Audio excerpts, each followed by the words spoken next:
I'm Daisy, an 18-year-old university student from Florida. My parents divorced when I was 12, and I've resided with my mom ever since. Last year, my father succumbed to cancer, which was profoundly challenging for me because we were really close. He left me a significant amount of money in his will, but I could only access it once I turned 18. This year, I finally turned 18, and something really crazy happened to me. To be honest, I still can't believe how everything turned out. One day, my stepdad Arlo, who's in his mid-40s and has been married to my mom for 5 years, called me into his room. We've never had the best relationship, but I've tried to be civil with him. However, he hasn't always been nice to me. Anyway, he said, "Hey Daisy, I need to talk to you about something important." I asked him what it was, and he brought up the money my dad left me. He said that I should give it to my stepbrother David because he needed it for his college education. He wanted to go to university just like me, and Arlo thought I should hand over the inheritance money to him. I was shocked by what I heard. I couldn't believe that Arlo was asking me to give away my own money. I told him, "I don't think I can do that, Arlo. This money was left to me by my dad. What if I need it in the future?"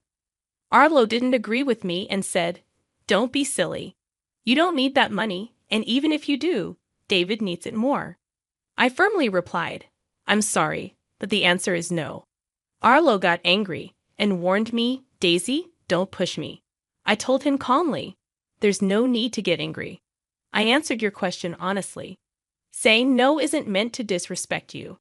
It's about setting boundaries. I'm standing my ground. And if you're getting mad because I said no, you need to think about your attitude, Arlo.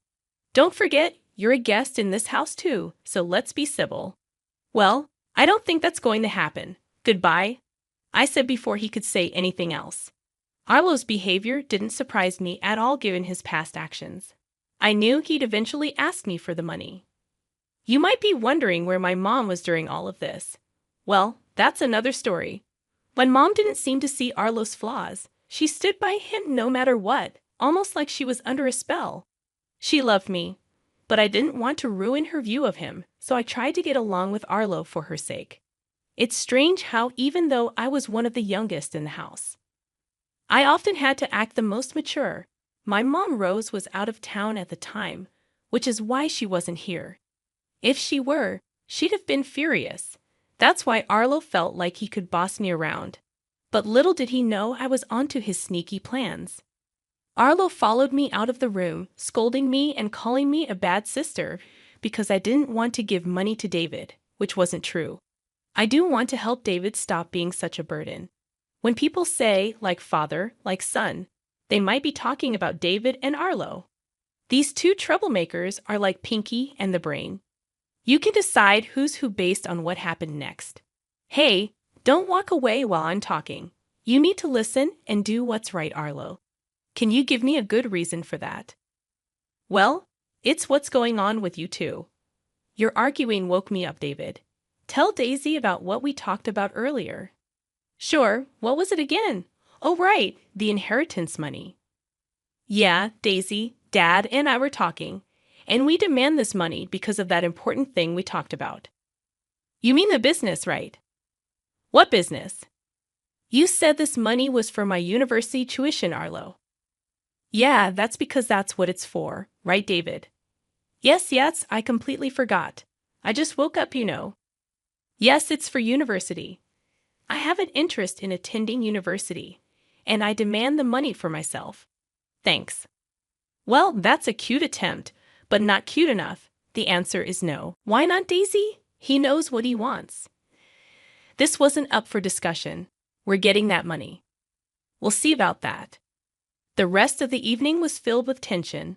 While Arlo was known for his silly pranks and attempts to test my patience, this new effort to annoy me was quite unusual. I met a really immature and selfish person. This situation was pretty big, but I didn't want to tell my mom about it yet. I wanted to keep dealing with them, especially after I found out this. Daisy, stop playing around. You need to be a grown-up and do the right thing. Huh. And the right thing is giving away my money. Are you okay, Arlo? Just wait until I tell Mom. Don't tell Rose anything. Why not? She's my mom. She deserves to know how I'm being treated. You think she cares? Listen, I'm just trying to help you. If you bring this up to her, she'll get upset at you for wasting her time and being selfish. Well, Arlo, that's a risk I'm willing to take. I'm warning you, don't tell your mother. His angry tone surprised me. I had never seen him so worked up, especially over something like this. Something was going on, especially with that business idea David let slip. They think I'm not smart enough to catch on, and Arlo is acting so strongly against me talking to my mom about it. I talked to my mom as soon as I could. Hey Mom, how are you doing? I'm good, baby. How about you? Not very well, Mom. Something's off with Arlo and David, especially Arlo. He's acting weirder than usual. Oh, Daisy, don't be paranoid. I know you don't really like him, but he's not weird. Mom, he asked me for the inheritance money. What, really? Actually, he demanded to get the money, both him and David. That's not true. He wouldn't do that. I know you love him, Mom, for whatever reason, but this is true. He said it's for David's education, but I think something fishy is going on. He even got pretty aggressive when I told him I'd tell you what he said to me. I don't know, baby. I just feel like I need more proof. Don't worry, I'll get all the proof. Just wait and see. Even though my mom wasn't ready to fully believe me yet, I kept telling you that man put a spell on her. I was still determined to figure out this strange behavior. Late at night, I used the family computer and found something shocking. Luckily, it seemed Arlo forgot to log out of his email. That was a big mistake. I saw something very concerning. Arlo had been sending emails to a lady named Bella. These emails weren't nice at all. It looked like he was having an affair. I took notes on what I found, but the next thing I found was even crazier. The emails talked about Arlo divorcing my mom and running away with her. He said they get a lot of money soon for some business, but from what I read, it seemed like a shady business. Arlo isn't dumb enough to put illegal stuff in his emails, but he's dumb enough to have an affair and forget to log out. I knew I needed to gather more info, and I thought I could maybe get something out of David. So the next day, I talked to David with my phone recording our conversation. Hey, David. Hello, Daisy. You seem happy today. Why not? It's a beautiful day. I have some questions for you.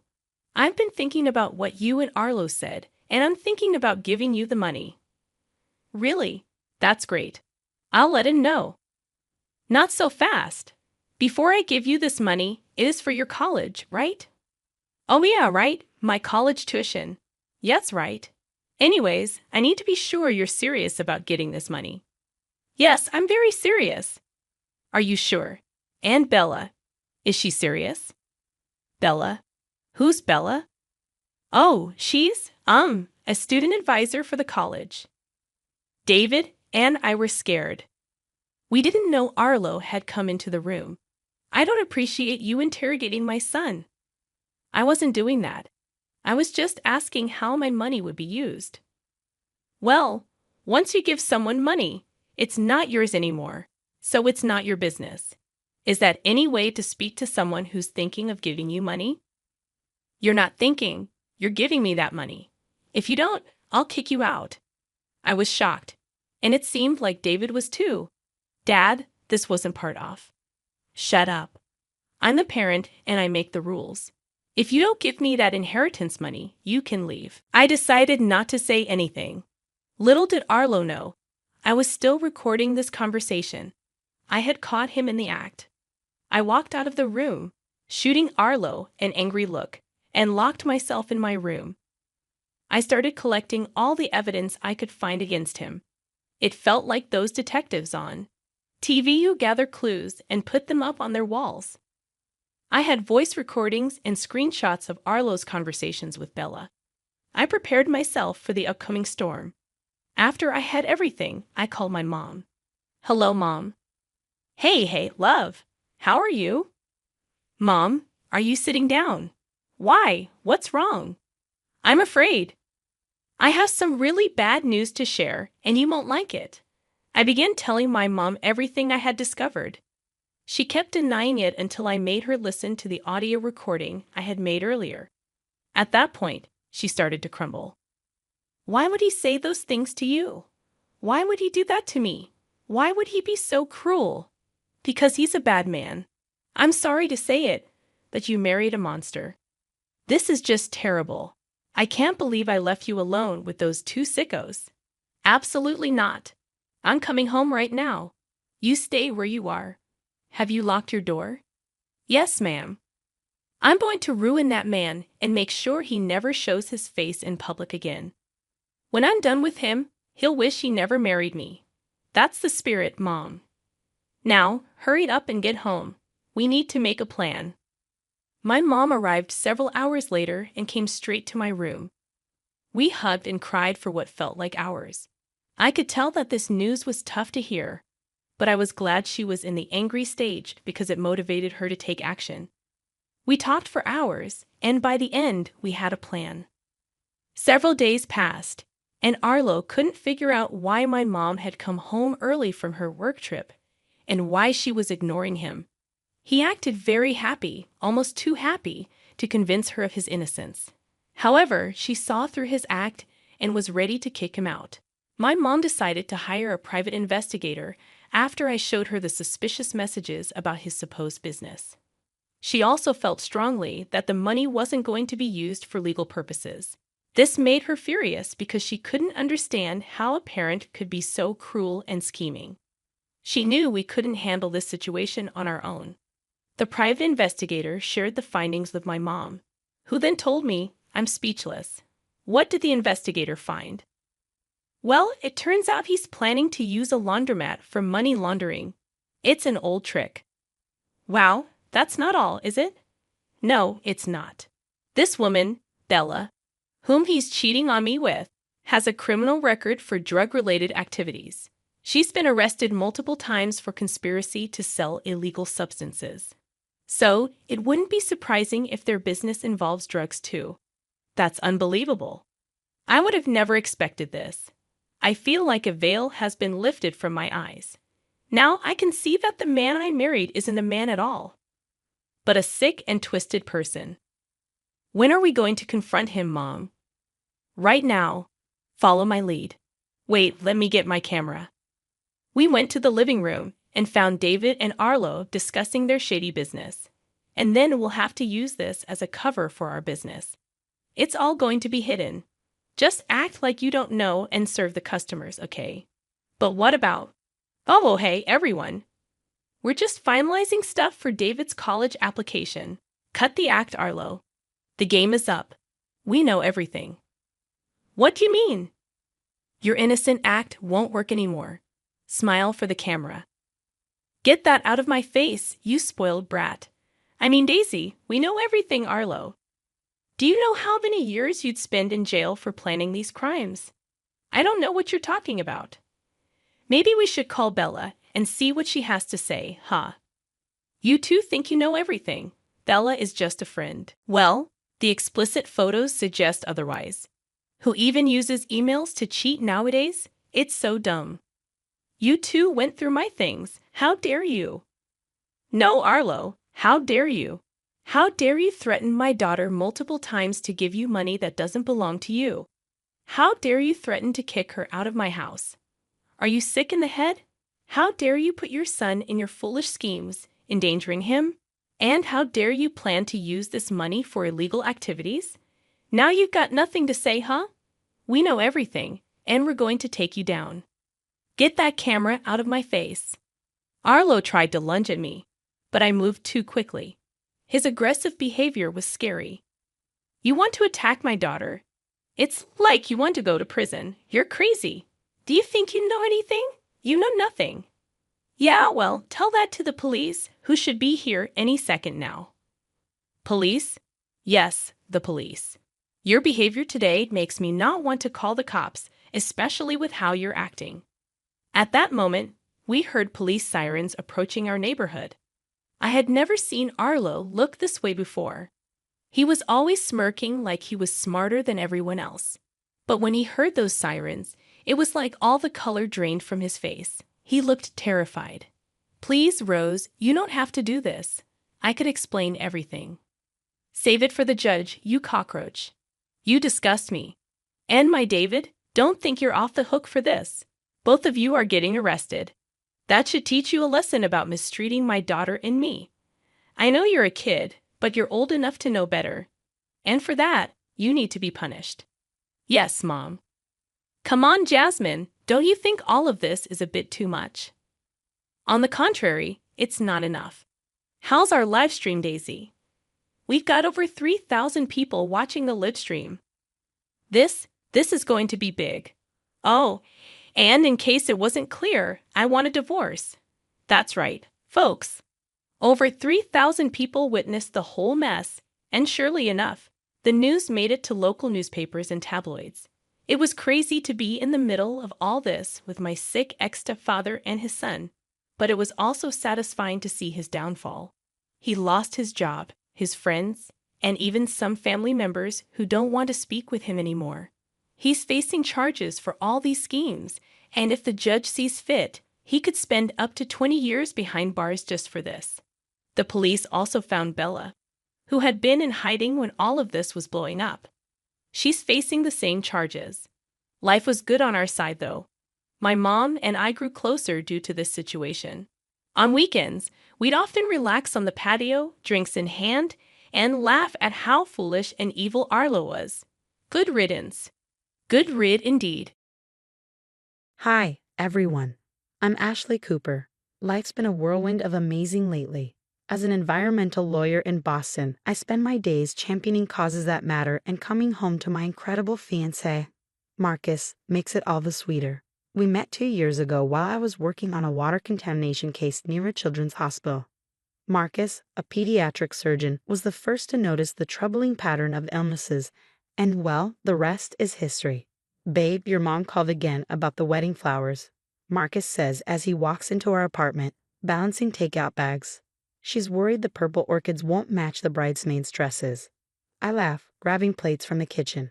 She's been in full wedding planner mode since the day we got engaged.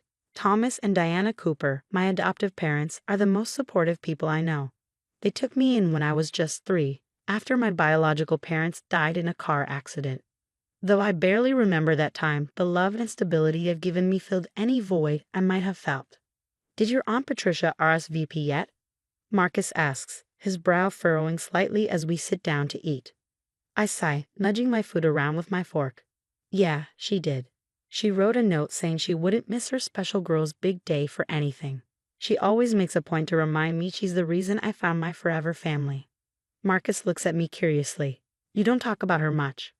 There's not much to say, I reply, shrugging. She shows up at family gatherings, drops cryptic comments about how she saved me by finding the Coopers, and then vanishes until the next event. Last Christmas, she gave this over-the-top speech about how much she sacrificed to ensure I had a good life. Before Marcus can respond, my mom bursts through the door, her usual whirlwind of energy in tow. Sweetie, your father and I brought wedding magazines, she announces while Dad trails behind with an armful of catalogs. Mom, we already picked everything out. I laugh, but she's already spreading glossy pages across the dining table. I know, she says, flipping through a magazine. But I found these gorgeous centerpiece ideas.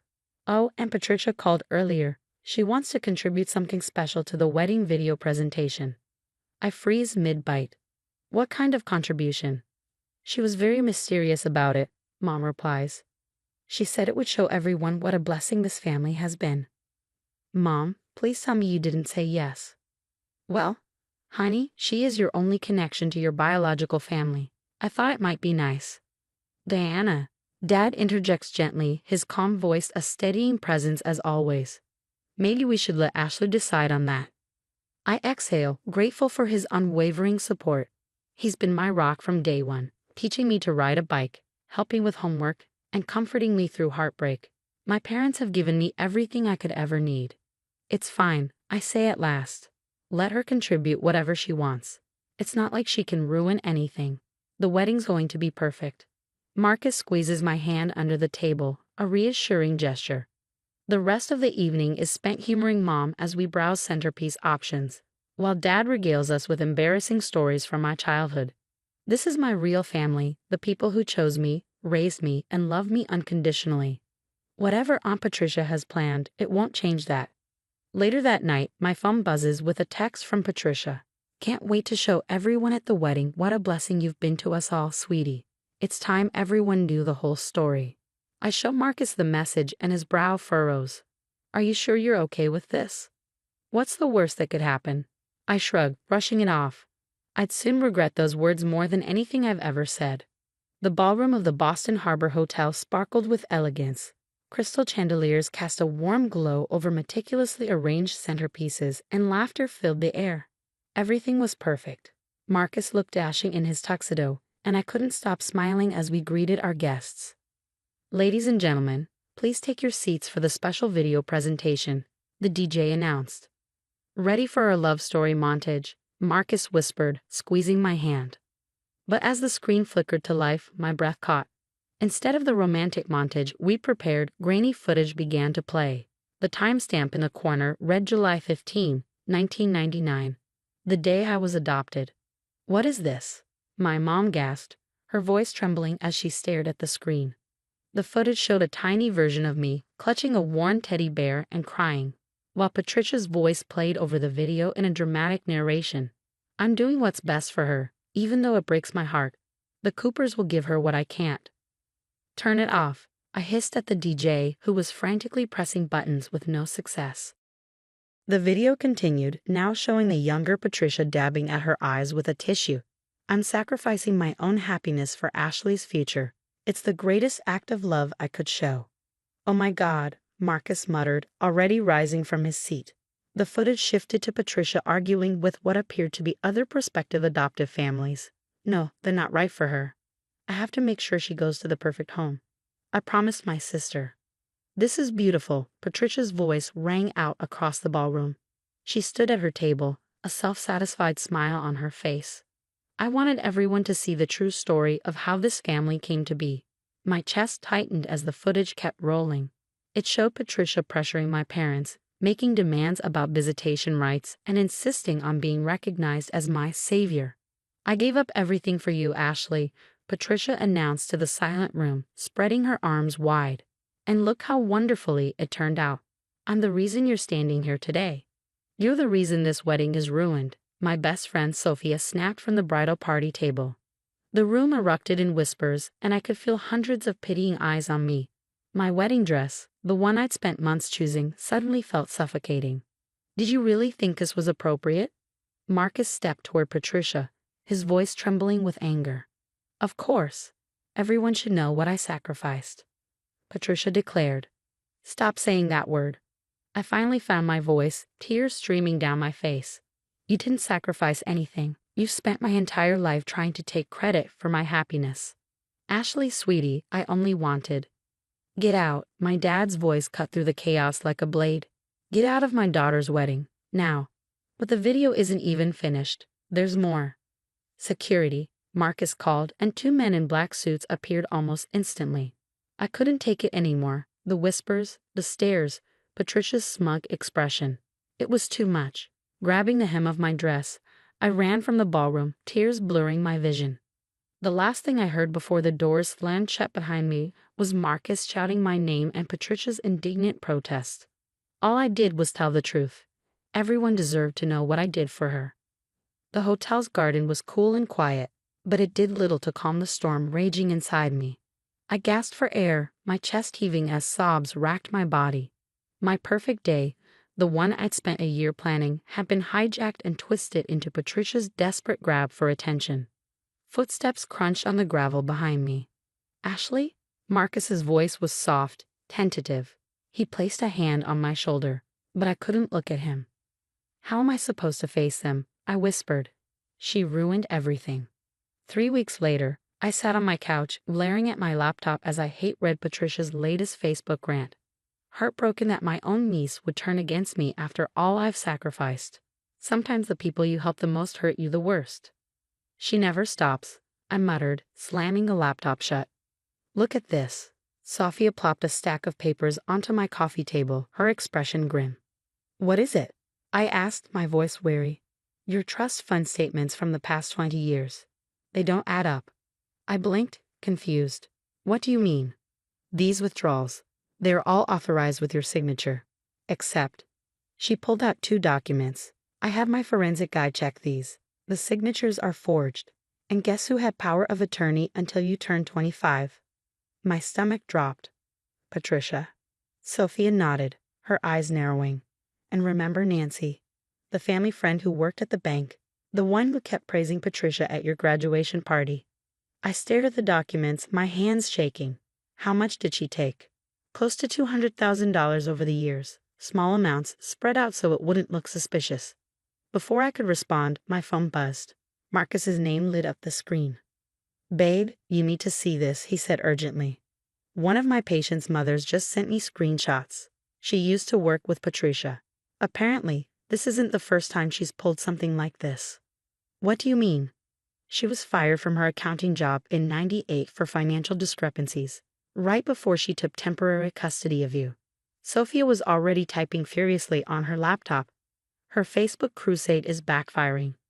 People are coming out of the woodwork with stories about her. That charity she claimed to run? Never registered. The volunteer work? No records. Another notification pinged on my phone. Patricia's latest post featured an old photo of me at my 3rd birthday. I gave up so much to ensure she had the best life possible. That was it. My hands trembled with anger as I grabbed my phone. That photo was private. She had no right. Wait. Sophia's sharp voice cut through my fury. She was staring intently at the screen. Ashley, look at the date stamp on this photo. I frowned, my eyes zeroing in on the corner of the image. This was taken 2 weeks after my parents' accident. Exactly, Sophia said, her tone loaded. You're wearing a brand new dress in this picture. But according to the trust fund records, Patricia claimed she couldn't afford new clothes for you that month. That's why she applied for an emergency withdrawal of $5,000 for basic necessities. I clenched my jaw. Let me guess. The money never went to clothes or necessities. Nope. Sophia smirked grimly, pulling out another document. According to her credit card statements, which I just happened to dig up, she spent that exact amount on a luxury cruise deposit. The very next day. Before I could respond, my phone buzzed again. Another social media notification. But this one was different. A man named Robert Thompson had commented on Patricia's latest pity post. Is this the same Patricia Anderson who handled the Wilson Family Trust in 1997? Because I have some very interesting documents about that. Sophia leaned back, her eyes gleaming. It's all unraveling. I looked at her, determination hardening in my chest. The lies end today. The headline on the morning's Boston Globe said it all. Trust fund fraud and family betrayal. The dark truth behind a viral wedding video. Sophia's expose had taken the front page and my phone hadn't stopped ringing since the article dropped. The FBI agent's words from yesterday echoed in my head. Miss Cooper, your aunt's involvement in the Midwest Investment Group fraud scheme goes back decades. Your trust fund was just the tip of the iceberg. Have you seen the news? Marcus called from the kitchen. I turned to see him holding a cup of coffee, the TV on behind him. Patricia's being escorted from her house right now. It's on every channel. I flipped to the local news. There she was, Patricia, no longer looking proud, being led to a police car in handcuffs. I did nothing, Mom. She screamed at the cameras, her face red with fury. Ashley, tell them. Tell them how I saved you. Turn it off, I said quietly. I didn't need to see anymore. 6 months later, I stood in a small chapel, Marcus's hands in mine, as we exchanged vows again. This time, everything was perfect, just family and close friends. No dramatic videos, no hidden agendas. Later that evening, as we celebrated in the garden, a letter arrived for me. Patricia's handwriting stared back at me from the envelope. I didn't hesitate. I walked to the shredder, fed the letter through, and watched the paper disappear. No regrets? Marcus asked, watching me closely. None, I replied. Some people don't deserve second chances. Sometimes the best revenge is living well and helping others avoid the same pain. My phone buzzed with a notification. Smiling, I opened it. Another family had just been approved through the foundation Marcus and I started. A little girl would be going home to her forever family tomorrow. Ready to meet our new success story? I asked Marcus, grabbing my keys. He smiled, taking my hand. Lead the way. As we drove past the city, the prison building loomed in the distance. Patricia would spend the next 15 years behind bars for her role in a fraud scheme. Her lies were exposed, her reputation destroyed. But me, I was just getting started. Hi everyone, I'm Julie Mitchell. I'm 28 years old, working as a marketing executive at Thompson & Brooks. Today, I want to share how my mother-in-law, Patricia, turned what should have been the happiest moments of my life into an ongoing nightmare. My husband, Mark, and I had been together for 3 years before tying the knot. Our love story was perfect, until wedding planning began and Patricia's true colors emerged. I'll never forget the day at the bridal shop. I stood in front of the mirror, admiring my dream dress, while my mom, Linda, beamed with pride, her eyes glistening with happy tears. "Darling, are you sure about that dress?" Patricia's sharp tone sliced through the moment. "It's a bit common. We Montgomerys have certain standards to maintain." My mom's radiant smile faltered, but she quickly squeezed my hand. "The dress is beautiful, Julie. You look stunning," she reassured me. Patricia smirked. "Well, Linda, I suppose you wouldn't understand the expectations of our social circle." That was just the beginning. After Mark and I got married, Patricia made a habit of showing up unannounced at our house. She'd rearrange furniture, claiming, "Mark always loved the paintings arranged this way when he was growing up. A wife should know these things." Thankfully, my best friend, Rachel, was there to support me. She witnessed Patricia's antics firsthand. "Your MIL is completely unhinged," Rachel said after Patricia cornered her at our housewarming party to interrogate her about my past relationships. Even Mark's sister, Emma, noticed the tension. Over coffee one afternoon, she confided, "Julie, Mom's always been like this. She drove away Mark's college girlfriend, too. She doesn't think anyone is good enough for her precious son." Things escalated when I announced my pregnancy. Patricia's enthusiasm was a facade for her controlling nature. "Oh, sweetheart, finally, a grandchild," she exclaimed. "Now I've already planned the nursery. Sage green walls, none of that awful yellow you mentioned." "Patricia, we've already decided on the design," I said firmly. "My dear," she replied with a patronizing smile, "I raised Mark. I think I know what's best for my grandchild." My mom tried to help by bringing over home-cooked meals and offering genuine support, but Patricia constantly undermined her efforts. "Linda, dear, shouldn't you focus on your own life instead of hovering?" "Julie has me now," she quipped one evening. The breaking point came during my baby shower. Patricia hijacked the planning, even though Rachel was the organizer. "This isn't some backyard barbecue," she scoffed. "My friends from the hospital board will be attending." She invited her entire social circle but accidentally left my mom off the guest list. Emma secretly showed me the original list, where my mom's name had been crossed out. Furious, I confronted Mark that night. "Your mother deliberately excluded my mom from the shower." "Babe, I'm sure it was just an oversight," Mark said, his tone pleading. "You know how busy she's been with the planning." Little did I know, the real storm was yet to come. The day I went into labor was supposed to be a moment of joy, but it turned into chaos. My contractions started during a quiet dinner with Mark. As we rushed to the hospital, Mark called our families. Within an hour, both my mom and Patricia arrived. Patricia barged into my room, clad in a designer suit. "I'll be in the delivery room," she announced. "As head of the hospital board, I have certain privileges." Struggling through the pain, I managed to say, "Actually, I want my mom with me." "Don't be ridiculous, Julie. Linda doesn't have the social standing to handle such a delicate situation." Patricia snapped. My mom, who had been quietly arranging my comfort items, finally spoke up. "This isn't about social standing. It's about Julie's comfort." Patricia's face twisted with indignation. "Security," she shrieked, pressing the emergency button. "This woman is harassing my daughter-in-law." 2 security guards rushed in as Patricia put on her best concerned act. "I'm Mrs. Montgomery, hospital board director," Patricia declared, her voice dripping with self-importance. "This woman is making my daughter-in-law uncomfortable during labor. She's my mother." I screamed, another contraction hitting hard. The commotion drew Jenny, my nurse, into the room. Jenny had been thoroughly briefed on my birth plan. "Mrs. Montgomery," she said calmly, "I have copies of the approved delivery room list. Linda Mitchell is specifically listed as the primary support person. Patricia wasn't done. She pulled out her phone and began pacing. I'm calling Dr. Richardson right now. This is unacceptable. Before I could respond, Emma burst into the room, her face flushed with anger. Mom, stop it. I recorded everything you said at the baby shower about planning this. You did what? Patricia froze, her face draining of color.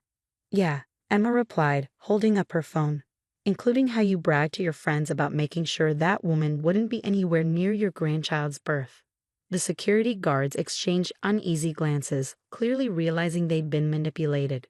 At that moment, Rachel arrived, her phone in hand. Oh, Patricia, she said with a sharp smile. Want me to share those texts where you schemed to ban Linda from the hospital? Mark finally found his voice. Mother, leave. Now. But darling, I'm only trying to protect. Get out, I screamed, my voice cracking from pain and fury. The look on Patricia's face as the same security guards escorted her out was priceless. But, of course, she couldn't resist a parting shot. Mark, your father will hear about this. The family name. The family name you married into. Emma cut in with a smirk. Dad already knows. Who do you think gave me the idea to record you? As Patricia's heels clicked away down the hall, my mom quietly took her place beside me, holding my hand. Mark stood beside us, looking shaken. I'm so sorry, Julie. I had no idea she'd go this far. Rachel was already typing furiously on her phone. Oh, the hospital board is definitely hearing about this abuse of power. Emma stayed behind, showing the nurse her recordings as evidence. But the truth about Patricia was just beginning to unravel.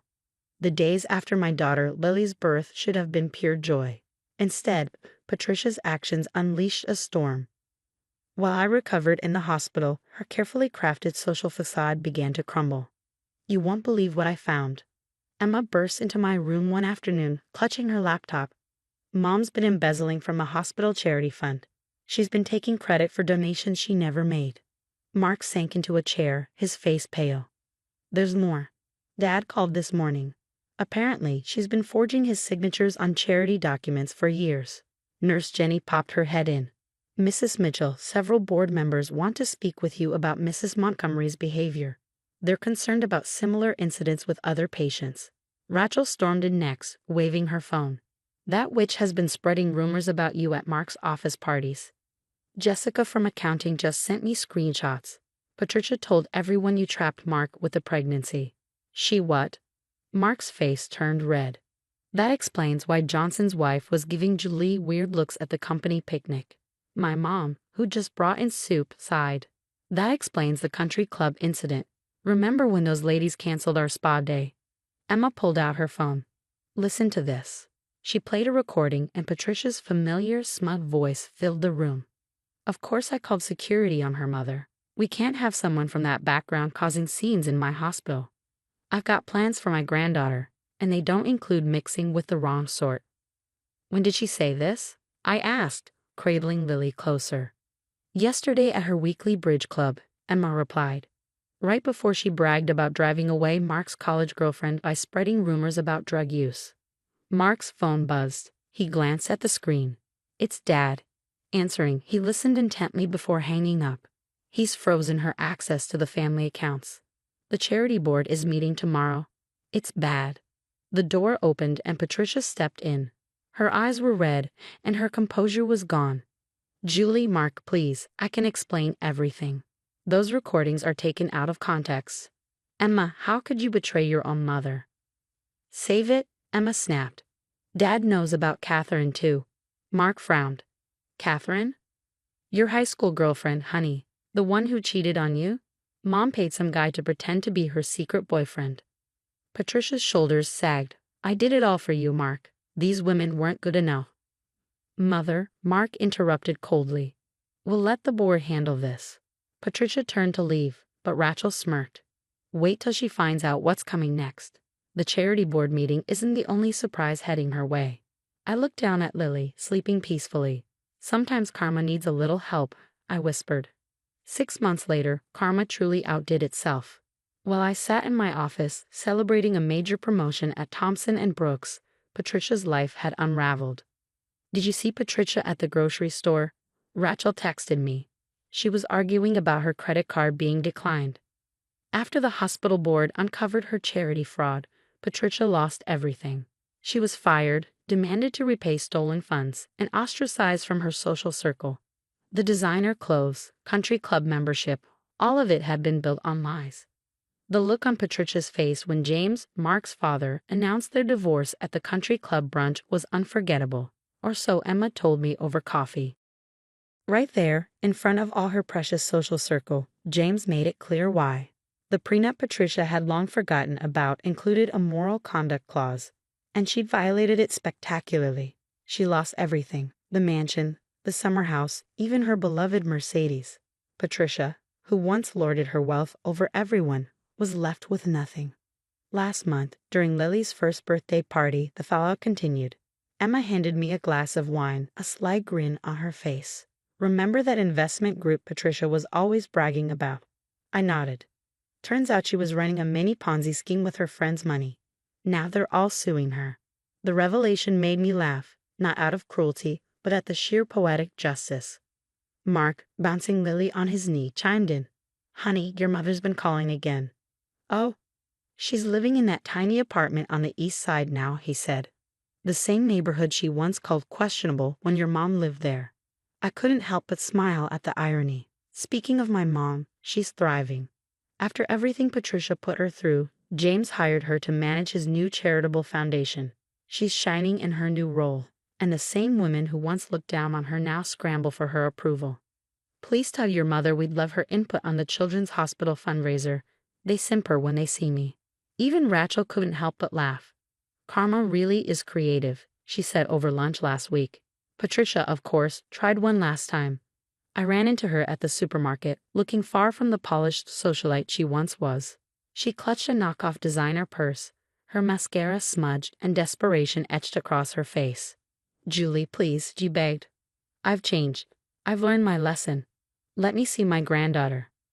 "Like you let my mom see me in the delivery room?" I asked, my voice calm but firm. She stood there, rain-soaked from the storm outside. "I'm sleeping on my sister's couch. Everything I built." "You mean everything you stole and lied about?" I interrupted. "Goodbye, Patricia, now and forever. We don't need you in our family anymore." These days, Emma keeps me updated on Patricia's downfall. She's working as a sales clerk at the same department store where she used to spend thousands on clothes. Apparently, she can barely afford her phone bill now. Meanwhile, Lily is thriving, a beautiful and happy baby surrounded by people who love her. Mark's relationship with his father has never been better. And our family, the real one, is stronger than ever. Yesterday, I drove past Patricia standing at a bus stop in the rain. For a moment, I considered stopping, but then her words from years ago echoed in my mind. We Montgomery have certain standards to maintain. Well, Patricia, I've maintained my standards: integrity, honesty, and love for my family. And look who's standing in the rain now. As for me, I'm sitting in my new corner office, looking at Lily's picture on my desk. Life has never been better.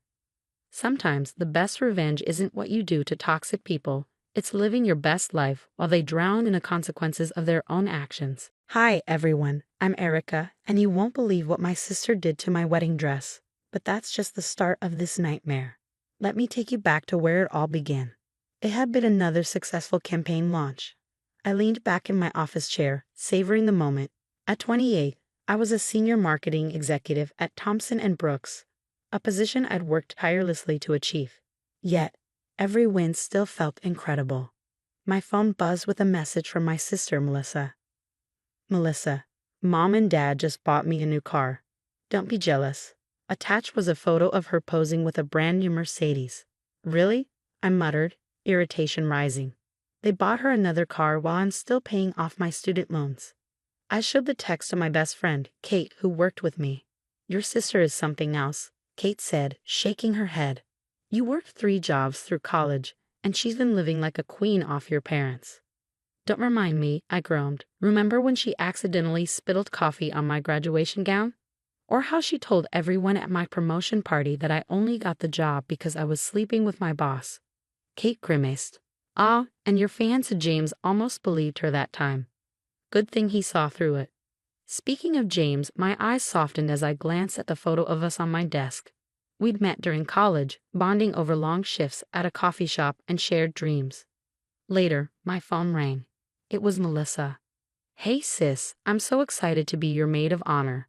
Let's go dress shopping, like, right now." "Melissa, I'm at work. Some of us have to earn a living," I replied dryly. "Don't be such a buzzkill. Mom and Dad said they'd help with the wedding, so no worries about the cost." They offered. I declined, I said firmly. James and I want a modest wedding that we can afford ourselves. That evening, I vented to James. She got another car while they wouldn't even help me with textbooks, and Kate overheard her at the engagement party calling our wedding budget pathetic. James sighed, pulling me into a hug. Maybe she shouldn't be in the wedding at all. You know how she is. If I don't include her, Mom and Dad will never let me live it down. They always take her side. The next day, Kate called, her voice urgent. "Erica, you won't believe what Melissa just posted on Instagram. She's claiming she introduced you to James." "She wasn't even in town when we met." I snapped. "Exactly. She's trying to take credit again," Kate said. "And that fake excitement about being maid of honor. I don't trust it." Neither did I, but I was determined. My wedding day would not be another one of her spectacles. Until it was. I froze in horror as I stared at my wedding dress, crumpled on the floor of my spare room. Bleach stains covered the bodice, the fabric was torn, and burn marks marred the train. My hands shook as I sank to my knees. "What happened?" Kate's voice rang out as she entered the room. Her eyes widened. "Oh my God." Before I could respond, my phone rang. It was Melissa. "Hey sis," she chirped. "I heard you might have a little problem with your dress. Good thing I still have my wedding gown. It's way more expensive than yours anyway." My blood ran cold. "How did you know about my dress?" "Oh, just a feeling," she said with mock innocence. Kate stormed in, holding up her phone. "Erica, you need to see this." She played footage from her security camera. It showed Melissa sneaking into my apartment earlier that day carrying a bag. She disappeared into the spare room for 20 minutes before leaving. I stared at the screen, disbelief mixing with rage. Memories flooded back, my prom dress that mysteriously tore, the college acceptance letter I never received in time, and every other disaster Melissa had saved me from while looking like the hero. I called my parents. "Mom, Dad, come over." Now. They arrived just as James and his brother, Connor, walked in. Connor immediately began photographing the damage. "Look at what your perfect Melissa did to my wedding dress," I said, voice shaking, as I played the footage for them. "Oh honey, I'm sure she didn't mean to," Mom started, her voice dripping with condescension. "Didn't mean to," I shot back, my voice shaking. "There's literal video evidence." "Well, if you had just accepted our offer to buy your dress in the first place," Dad said, crossing his arms. "That is not the point," I snapped. "Your daughter deliberately destroyed my wedding dress the night before my wedding. She's offering you her dress, isn't she?" Mom sighed, exasperated. "Just take it and stop making such a big deal out of this. You've always been so dramatic." Connor stepped forward, his voice calm but firm. "As a lawyer, I should point out that what we just witnessed in that footage constitutes criminal damage to property. You wouldn't dare press charges against your own sister." Dad bellowed. "Watch me," I said, my voice cold as ice. James stepped beside me as I tried to steady my breathing. "The wedding's postponed," I announced. "I have to call all 100 guests and explain why. Do you have any idea how much money we're going to lose on deposits?" Dad's tone turned scornful. "If you just wore Melissa's dress." "Get out." My voice cut through the air like a knife. "Get out of my apartment. Right now." Mom and Dad exchanged a look before leaving, muttering under their breath. James wrapped his arms around me as tears streamed down my face. Connor broke the silence. "We've got the evidence," he said quietly, "and have uncovered some other information about your sister that might be relevant." Kate, already on her phone, looked up with fire in her eyes. "I'm posting that footage everywhere. Let's see her try to lie her way out of this one." I glanced at my ruined dress, thinking about the extra shifts I'd worked to afford it. She's gone too far this time. No more playing nice. No more forgiving and forgetting. James rubbed my back gently. "What do you want to do?" I want her to face real consequences, I said, my voice hardening. And I never want to see her again. Connor spread a stack of documents across the kitchen table. Remember Melissa's ex-husband, Rick? The one who suddenly left her because he was intimidated by her success. That wasn't the reason. What are you saying? I asked. She opened 6 credit cards in his name, Connor explained. Maxed them all out. He only found out when debt collectors started calling. That's why he disappeared. He was working with the credit card companies to prove identity theft. Before I could respond, Kate burst into the room, her face flushed.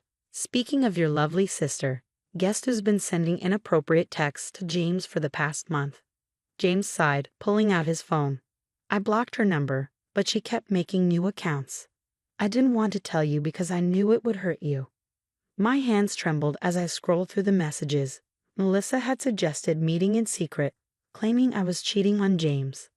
That manipulative little. I stopped, fury choking my words. There's more, Connor said grimly. I dove into some financial records. Seems Melissa's been slowly draining Mom and Dad's retirement fund.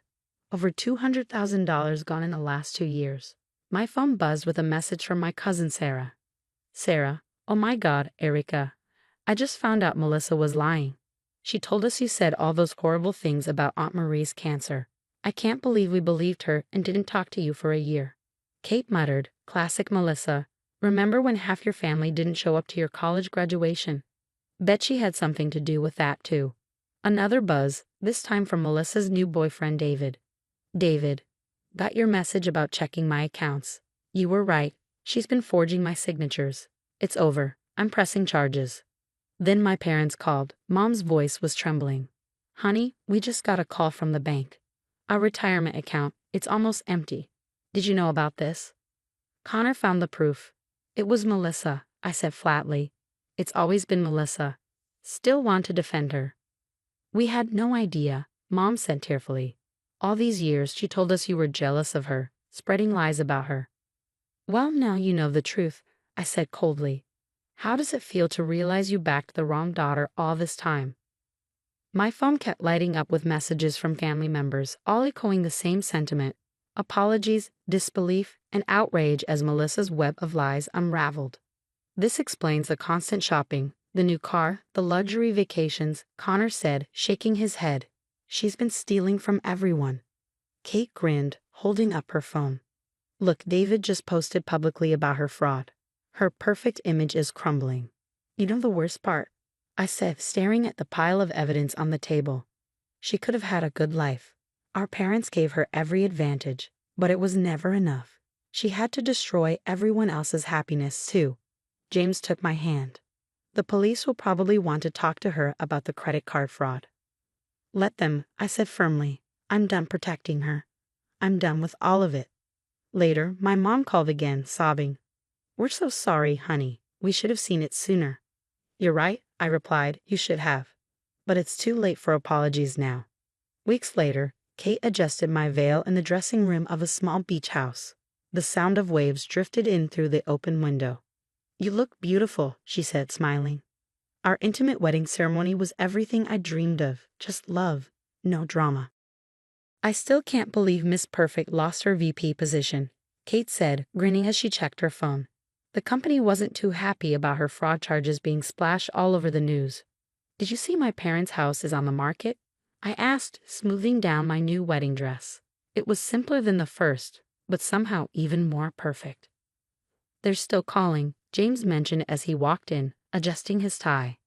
Asking if you'll help them financially since they're selling the house. What did you tell them? The same thing you did. Actions have consequences. They chose to enable Melissa for years. They can't expect you to bail them out now. Connor appeared at the door, holding his phone. Speaking of consequences, he began. Melissa's being charged with multiple counts of fraud. The evidence was overwhelming once we started digging. Between the credit cards, your parents' retirement fund, and what she did to David. How long is she looking at? Minimum 5 years, Connor said. Could be more, depending on what else turns up. Kate touched up her lipstick in the mirror. Remember when your mom called, crying and begging you to write a character reference for Melissa? Same mom who told me I was being dramatic about my wedding dress. I replied, shaking my head. Yeah, not happening. The ceremony was perfect. Just us, our closest friends, and the sound of waves crashing on the shore. No family drama, no manipulations, no lies. James's vows made me cry happy tears. Ready to dance, Mrs. Marketing Director? He asked, holding out his hand and pulling me to my feet. Still can't believe I got that promotion right after we postponed the first wedding, I said, smiling. Guess sometimes bad things lead to better opportunities. Kate joined us on the dance floor. Oh, did you decide what you're doing with your new dress after today? Donating it to that charity that helps survivors rebuild their lives, I said. Feels fitting. Speaking of rebuilding, Connor interjected, Melissa's sentencing is next week. I'm not going, I said firmly. That chapter of my life is closed. James pulled me closer as we swayed to the music. Proud of you, he murmured. Lesser people would have been broken by what she did. I'm not broken, I said, glancing around at the small but joyous gathering. I'm free. There was no toxic family, no manipulative sister, no enabling parents, just love, truth, and peace.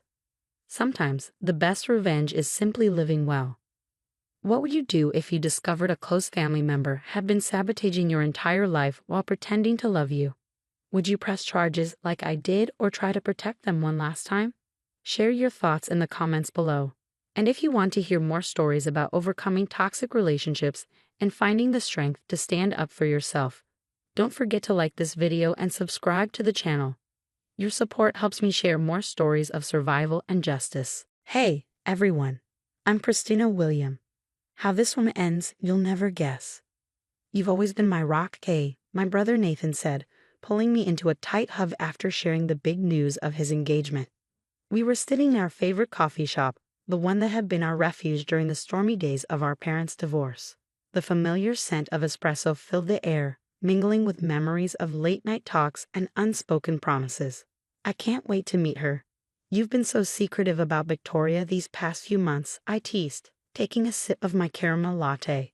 As a wedding planner at LA events, I'd seen countless love stories unfold, but nothing compared to witnessing my big brother this happy. She's amazing, Christina. A corporate lawyer, sharp as a tack, and she even gets my weird sense of humor.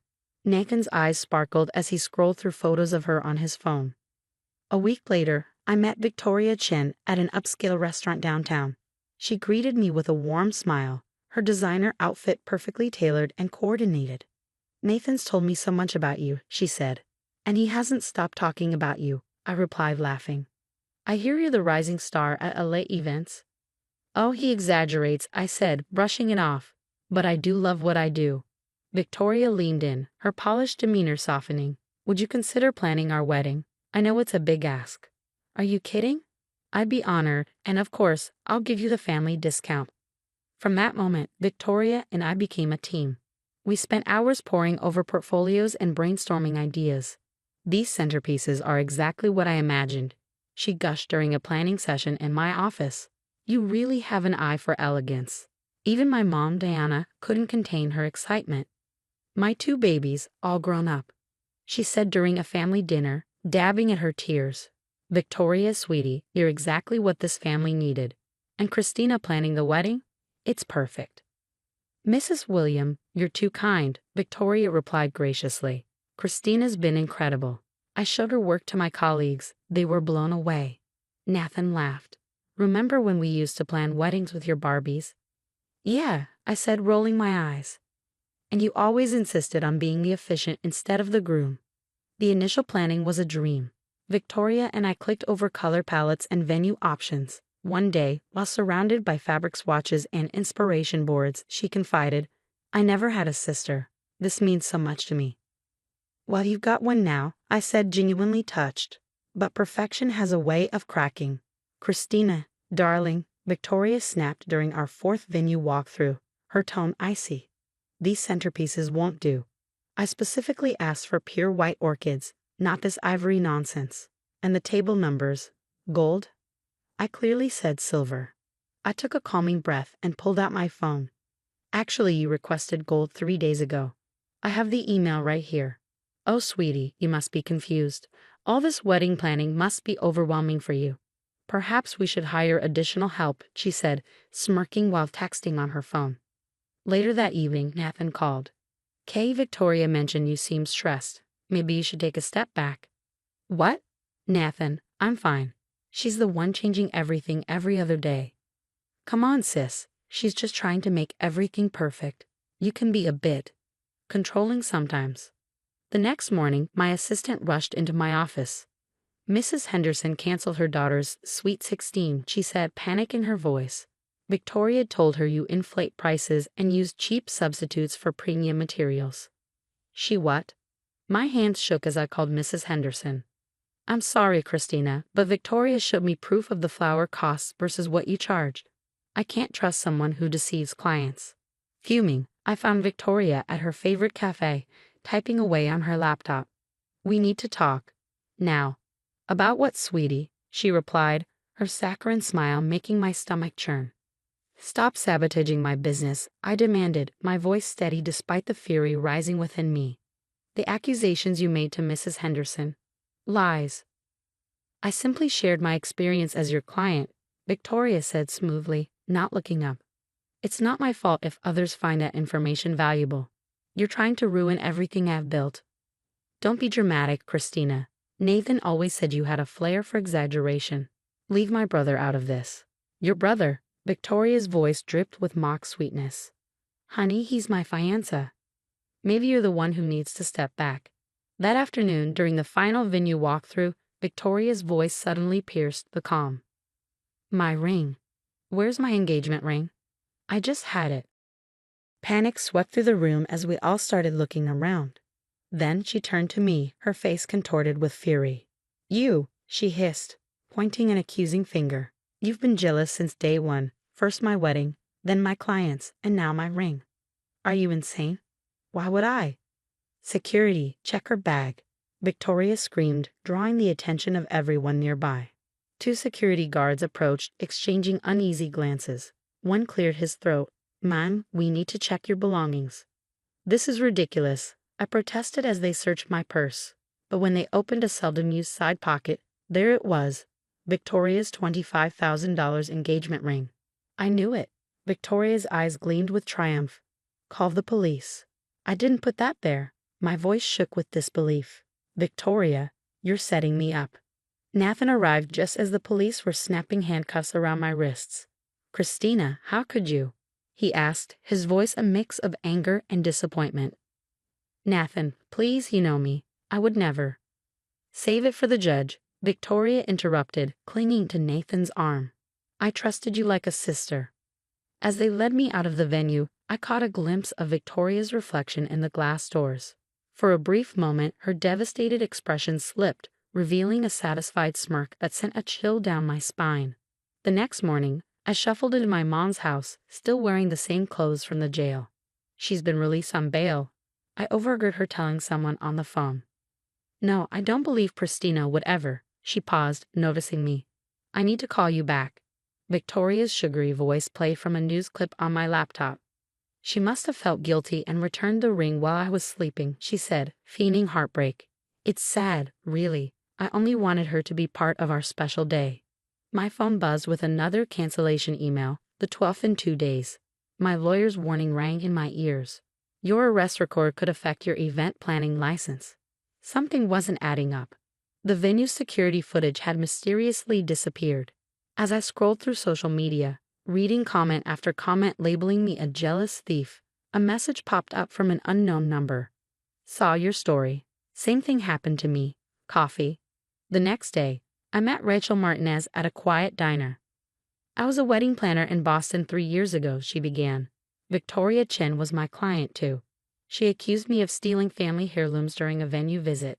They'd magically reappeared later, but my business was already ruined. Wait, Boston. She told everyone she was from Los Angeles. Rachel smirked. Girl, keep digging. You'll find Sarah in Chicago and Melissa in Seattle. All wedding planners, all accused of theft by Victoria Chen. Over the next week, I made call after call. Yeah, Victoria Chen worked at Morgan and Reed here in Chicago. A paralegal whispered over the phone. Left suddenly after client money went missing. The firm kept it quiet to avoid scandal. In Seattle, a former colleague confirmed a similar story. She disappeared before the audit was complete. We heard she moved east. By the time I pieced everything together, my hands were shaking. I dialed Nathan's number, but it went straight to voicemail. Nathan, please, there's something you need to know about Victoria. Just call me back. My mom brought coffee into my home office, where papers and notes covered every surface. Honey, what's all this? Evidence, I said, motioning to the chaotic piles. Victoria's done this before. Multiple times. And there's more. A sharp knock at the door interrupted me. A man in a suit stood on the porch, flashing a badge. Miss William, I'm Agent Carter with the FBI. We've been investigating Miss Chen for wire fraud and embezzlement across state lines. We'd like to ask you some questions. Tears welled in my eyes. Finally, someone was listening. And Miss William, Agent Carter added, don't leave town. This is about to get very interesting. The next morning, my lawyer called. Christina, the venue found the missing security footage. You need to see this. Breaking news lit up my living room as I sipped my coffee. High-profile lawyer Victoria Chen arrested on multiple fraud charges on her wedding day. Rachel texted me seconds later. Did you see her face when they put her in the squad car? Priceless. The security footage showed Victoria slipping her ring into my bag during what appeared to be a friendly hug. Combined with testimonies from Rachel, Sarah, and Melissa, the case against her was ironclad. Nathan called me for the first time in weeks. His voice cracked. I found transfer documents. She was planning to clean out my accounts right after the wedding. I'm so sorry I didn't believe you. You were in love, I said softly. She fooled everyone. But you're my sister, Nathan said, his voice thick with regret. I should have known better. The class action lawsuit made headlines. Multiple wedding planners unite against serial fraudster. Victoria's former law firms came forward, each revealing missing client funds matching her employment dates. Your Honor, my client pleads not guilty, Victoria's lawyer announced in court. Save it, Victoria snapped, her designer wardrobe replaced by an orange jumpsuit. I'll take the deal. My phone wouldn't stop ringing with new client requests. Mrs. Anderson is hosting the governor's fundraiser, my assistant beamed. She specifically requested you after hearing your story. Outside my office, a reporter caught up with me. Christina William, how does it feel to be nominated for Event Planner of the Year? The award ceremony was packed. Nathan sat beside me, both of us healing, both of us stronger. The nominees have all demonstrated excellence in their field, the presenter began. But one nominee showed extraordinary resilience in the face of adversity. This year's Event Planner of the Year award goes to Christina William. As I walked to the podium, I caught a glimpse of the evening news playing on a lobby TV. Victoria Chen accepts plea deal minus 15 years for multiple fraud charges. This award isn't just mine, I said into the microphone. It belongs to every person who's been falsely accused, who lost everything but kept fighting for the truth. Sometimes the worst moments in our lives lead us to our greatest victories. Later that night, I found a note from Nathan on my desk. Thank you for never giving up, not just on clearing your name, but on me too. Love, your big brother. My phone buzzed with a news alert. Victoria Chen's cellmate reports she's already trying to run scams from prison. I couldn't help but laugh. Some people never change, but their power over us does. Ready for the governor's event? My assistant asked the next morning. More than ready, I said, smiling as I picked up my Event Planner of the Year award from my desk. Sometimes karma just needs a little help from the FBI. Have you ever ignored glaring red flags because you wanted to believe the best in someone, like Nathan did with Victoria? If you were in my shoes, would you have confronted her earlier or quietly gathered evidence as I did? Drop your thoughts in the comments. I'd love to hear your own experiences with manipulative people who tried to destroy your reputation. How did you handle it? Hi everyone, I'm Doris Taylor. Have you ever watched someone destroy your child's happiness, only to witness karma strike back so perfectly it feels like justice served? Grab some popcorn, because this story of sweet revenge will make your day. Before we dive into this wild ride, don't forget to like and subscribe for more stories about surviving toxic people and coming out stronger on the other side. 3 years ago, my world turned upside down when my husband Jack passed away. Now, I juggle 2 jobs, nursing by day and bookkeeping by night, all to give our 12-year-old daughter, Sophie, the life she deserves. Another double shift, Amy? How admirable. I suppose someone has to serve the community, my sister-in-law, Victoria, quipped during Sunday dinner at the family mansion. She adjusted her pearls, flashing that fake sympathetic smile I'd grown to despise. Well, some of us actually enjoy making a difference, Victoria. I replied coolly, watching her perfectly Botox face twitch. My brother Thomas nearly choked on his wine, trying to stifle a laugh. He's always had my back, especially since Jack's death. Mom, Diana showed me her party dress today. It's so pretty. Can we go shopping for mine this weekend?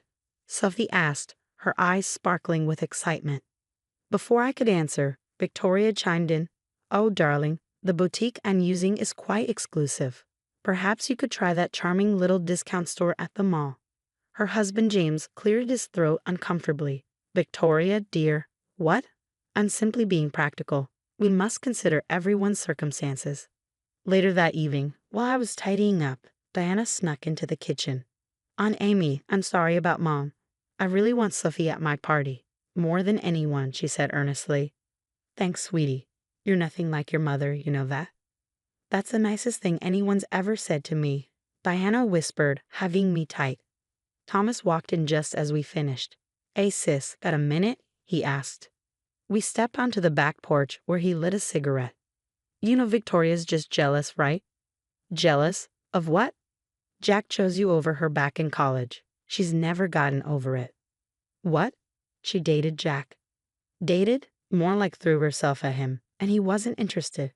Then she rushed into marrying James for his family money. She wanted to spite Jack by marrying his brother, but it backfired. That's why she's always trying to make you feel small. You have everything she really wanted. I leaned against the railing, stunned. Does James know? Probably not. Victoria's great at keeping her skeletons buried. That night, as I tucked Sophie into bed, my heart ached when she asked, "Mom, why does Aunt Victoria always make those weird faces when we talk about Dad?" Some people, honey, are so unhappy with their own lives that they try to make others feel bad too. But we won't let them win, right?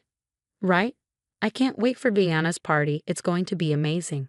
If I'd known then what Victoria was planning, I would have done anything to protect my daughter. But life has a way of setting the stage for perfect revenge all on its own. The day of Diana's sweet 16 finally arrived. Sophie twirled in her blue dress, the one we'd saved for months to buy at Macy's. Her excitement was infectious as we pulled up to the country club in my worn-out Honda. "Check my hair one more time, Mom," she giggled. Walking into the grand ballroom was like stepping into another world. Crystal chandeliers, silk-draped tables, and waiters with silver trays of champagne. Sophie's grip on my hand tightened. "Oh my God." Victoria's voice cut through the air like a knife. "What are you wearing?" She stalked over in her designer gown, her face twisted in disgust. "This is a sophisticated event, not a food court." "We were invited," I said firmly, though Sophie shrank behind me. "By Diana, not me." And clearly she didn't explain the dress code. Victoria sneered. Then, with a snap of her fingers, 2 security guards appeared. "These people need to leave. They're embarrassing the family." "Mom, stop," Diana shouted, breaking away from her friends. "I want them here." "Be quiet, Diana," Victoria hissed, "or you can join them." As the guards approached, the wealthy guests began to whisper. Sophie started to cry, her small shoulders trembling as they escorted us out. "You can't do this. She's my cousin," Diana yelled after us. Victoria grabbed Diana's arm as we reached the parking lot. "You're embarrassing yourself," she hissed. Sophie collapsed into the car seat, tears streaming down her face. "Why does she hate us so much, Mom? What did we do wrong?" My hands shook on the steering wheel as I dialed Thomas. His voice was tight with anger when he answered. "Get to my place. Now, there's something you need to hear." 20 minutes later, we sat in Thomas's study. Sophie had cried herself to sleep on his couch. "Victoria's been spreading rumors," Thomas began, his tone sharp. "She's telling people you trapped Jack by getting pregnant, that you're after the family money." "What?" I whispered, stunned. "Sophie was born 3 years after we married." "I know," Thomas said grimly. "But that's not all. Remember when your invitation to Cousin Sarah's wedding got lost? That was Victoria. Or the family Christmas party where you were seated in the kitchen. Victoria again." She's been systematically trying to push you out for years. My phone buzzed. A text from Diana. Mom's telling everyone you crashed the party drunk. I recorded her. I'm so sorry, Aunt Amy. My hands clenched as I watched the video. Victoria's voice rang out, dripping with malice. She's just like her alcoholic mother. Thank God Jack didn't live to see what she's become. My mother died of cancer, not alcoholism. I whispered, rage building inside me. She's using my dead husband and mother to destroy my reputation.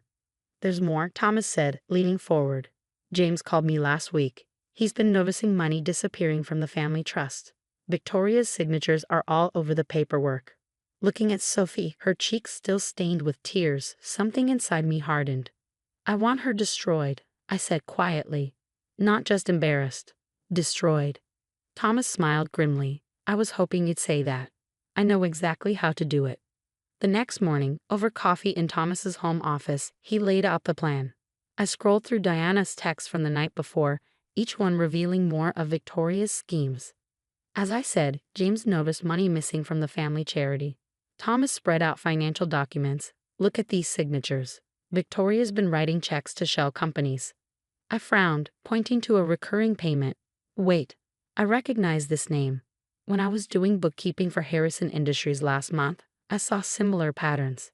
These are fake businesses. Diana arrived during her lunch break, carrying her mother's laptop. Mom never logs out of anything, she said, handing me a USB drive with trembling hands. I found emails. She's been transferring money from Grandpa's accounts, small amounts over the years. How did you get this? I asked, stunned. Mom's drunk on power. She doesn't think I'm smart enough to figure anything out. But I've been watching, recording, saving everything. Thomas whistled as he scanned the files.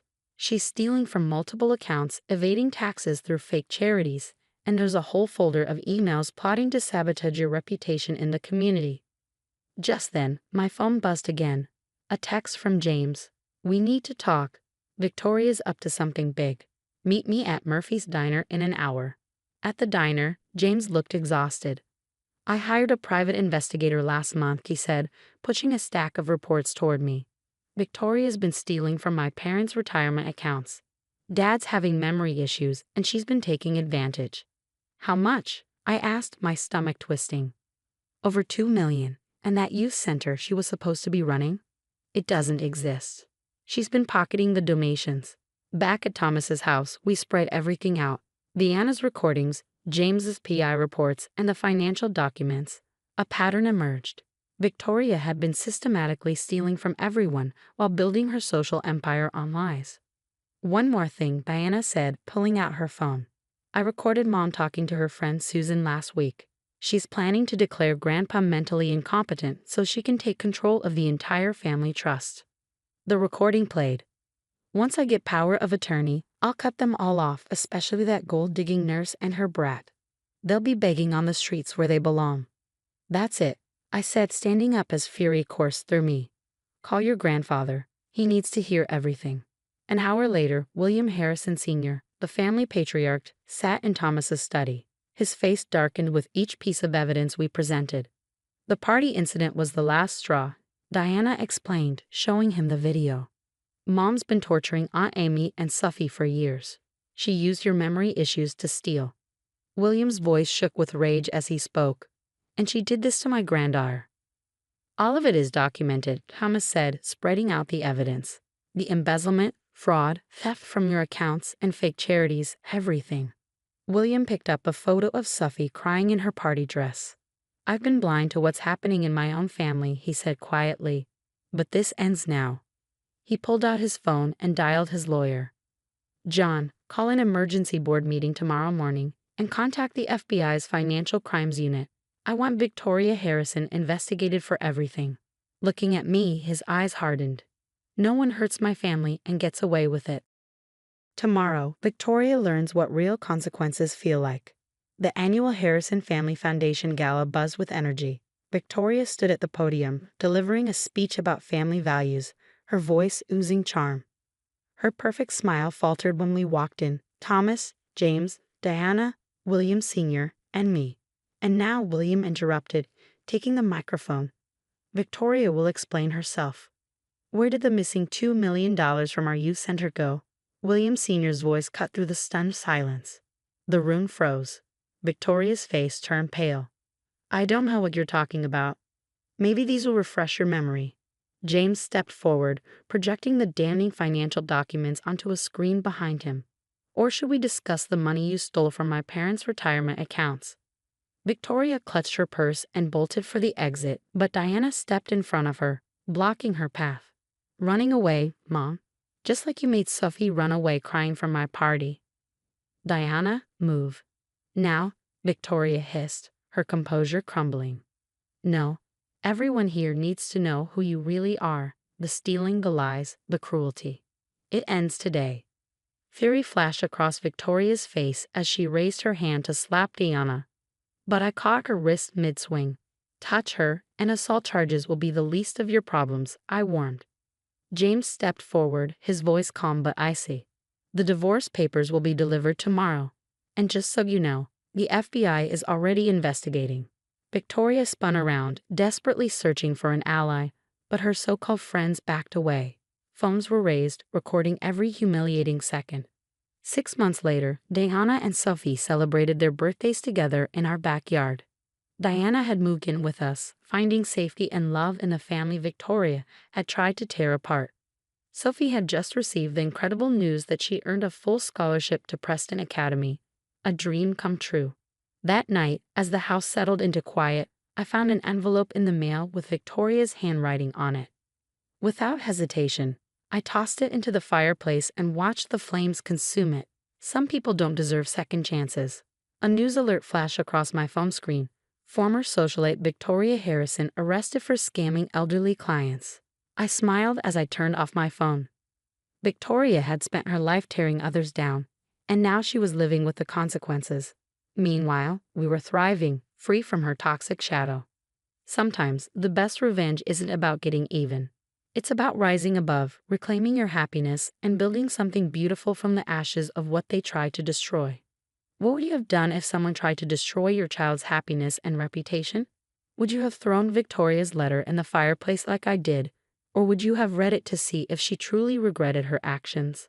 It's hard to decide when toxic people creep back into our lives, claiming they changed.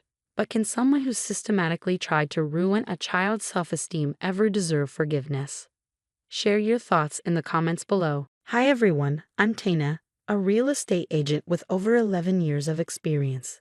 Today, I'm going to share the story of how my mother-in-law, Eleanor, and her entitled family tried to take everything from me after my husband Andrew's death. Life with Andrew was beautiful, until cancer knocked on our door. Our 2-story suburban home was our sanctuary, a place of love and comfort. But that peace started to crumble when Eleanor began treating our home as her second residence. Tana, dear, the organic groceries you buy are so expensive.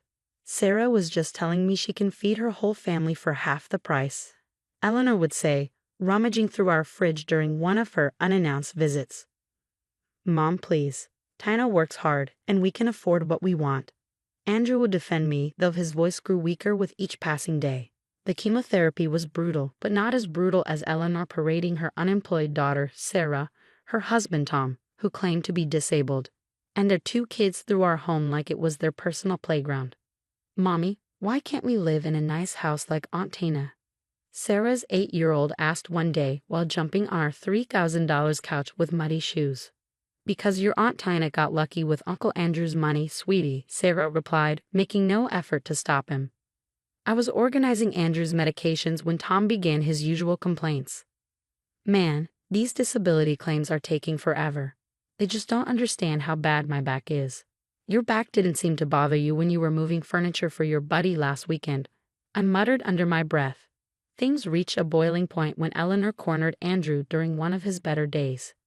Have you updated your life insurance? With Sarah struggling so much. Mother enough. Andrew's outburst startled everyone. My insurance is for Tina's security, not Sarah's pyramid schemes. Andrew's final days were peaceful, at least. He squeezed my hand one last time and said, "Don't let them walk all over you, baby.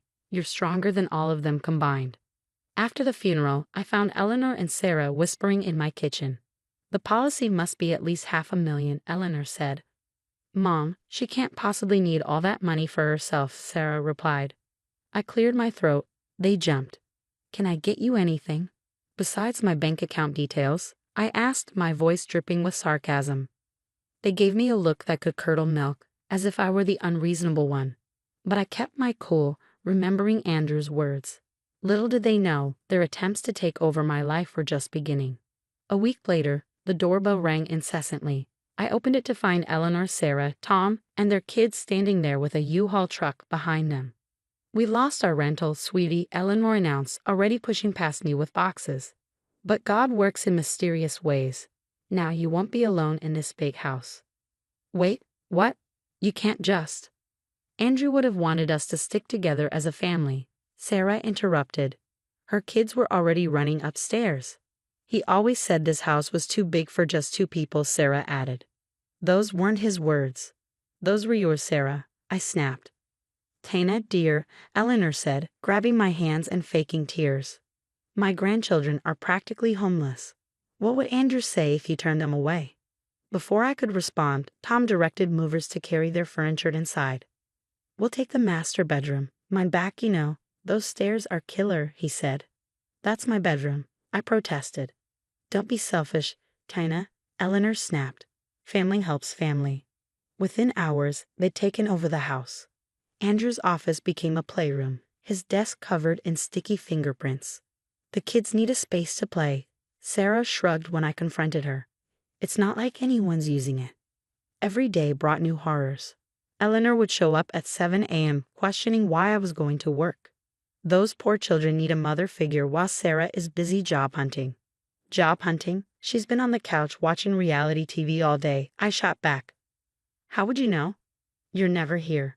So selfish. I slammed the door before she could finish. Then I started noticing things missing, my Cartier watch, Andrew's first anniversary gift, my grandmother's pearls, and even my wedding jewelry. Has anyone seen my jewelry box?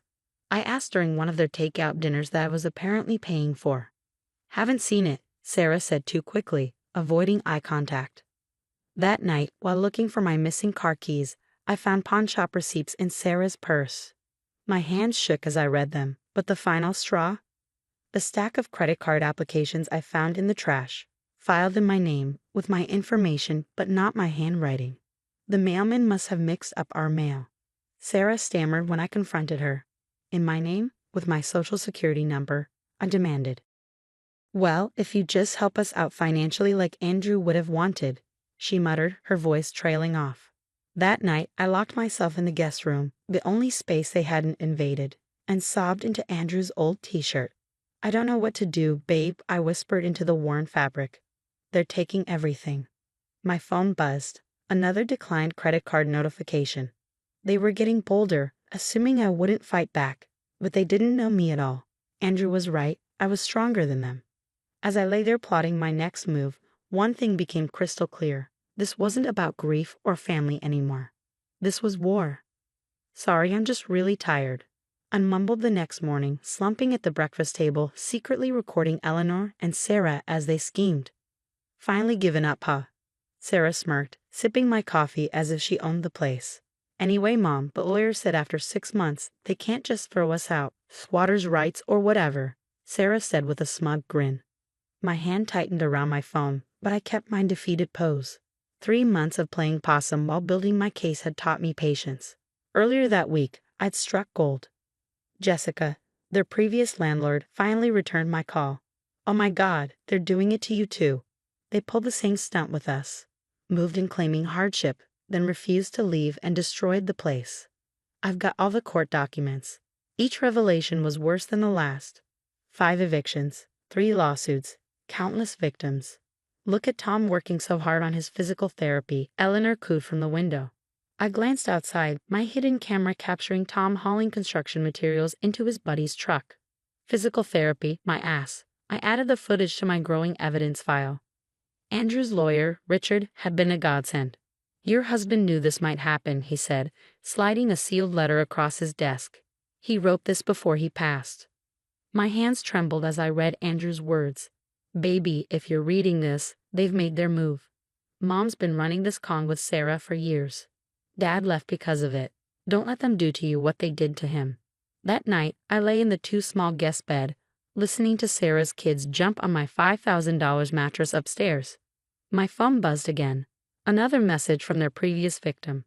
They tried the same disability scam with us. I've got proof of Tom working construction during that time too. My evidence wall in the locked spare closet was growing. Photos, videos, documents, text messages. Every stolen piece of jewelry documented.